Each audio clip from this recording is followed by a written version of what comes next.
Thank you, Mr. Chair, Mr. Secretary.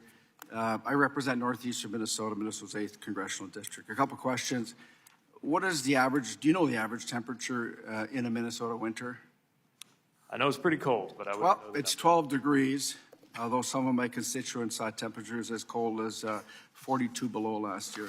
Mr. Secretary, how many states have an average winter temperature of below freezing? It's half the country. Does cold weather affect an EV's battery life, yes or no? Yes, it does. How much can an EV battery life be reduced by cold weather? Depends on the chemistry of the battery and the model that you're in, but it's a substantial percentage of the EV battery life. 50% or more. And how long does it take for frostbite to kick in if an individual is out in the cold? Let's say their EV has run out of battery on northbound 35 between Minneapolis and Duluth. You know, I once got stuck on northbound 35. About 30 minutes. It's about 30 minutes before frostbite. Mr. Secretary, do you know the average income household in the district that I represent? You probably don't, so I'll tell you. It's $69,000. Do you know what the average price of an EV vehicle is? Sure, I pulled the latest numbers. The models are starting around $30,000 for sedans. They're getting into the 40s for According to Kelley Blue Book, the average price for electric cars was over $53,000. Surely you're aware that they start closer to 30, right? My constituents would have to work a full year to pay for this unreliable car and would barely have enough left over to care for their family. What is the average median income of a single individual EV buyer? It's $150,000. As of when? It's $150,000. As of when? I'm just asking because that number is going down each passing year. This month. This month. And how much of a taxpayer-funded subsidy is given to those high-income earners to purchase their EV?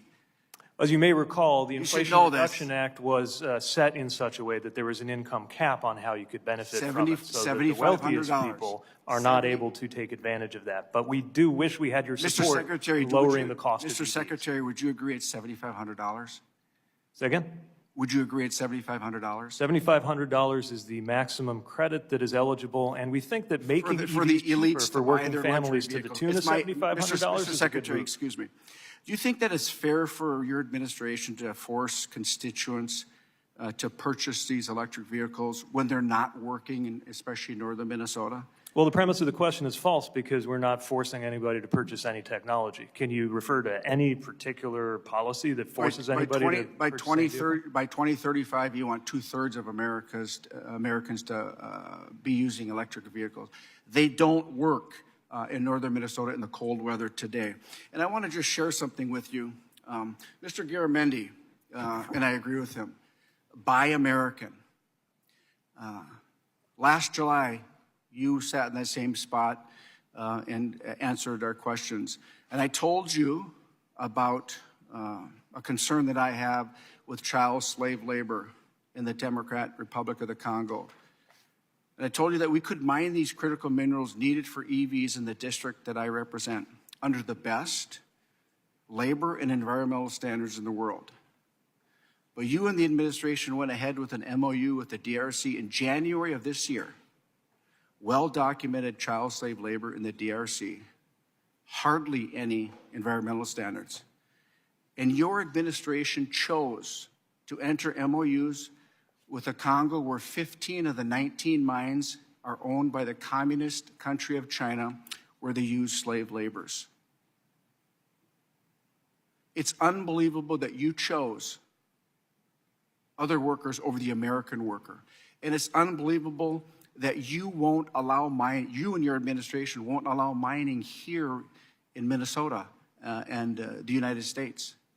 Your Secretary of Energy, Secretary Granholm, came to the Western Caucus, and I happened to ask her, I said, do you know the only nickel mine in the United States today? She couldn't answer that. Do you know where it is? No, I don't. It's in the Upper Peninsula of Michigan, the Eagle Mine. It's the gold standard. And she's our energy secretary. And do we need nickel, cobalt, and copper for these electric vehicles as we transition? The answer is yes. We need to mine here in America with American miners, American labor. We can do it. the biggest copper nickel find in the world, and your administration just banned it. Union labor, Mr. Secretary, that we want in your administration took the union labor off mining. And not only in northeastern Minnesota, but across this country. Because today, this administration, they cannot give one example of allowing a mine to be opened in this country. And I yield back.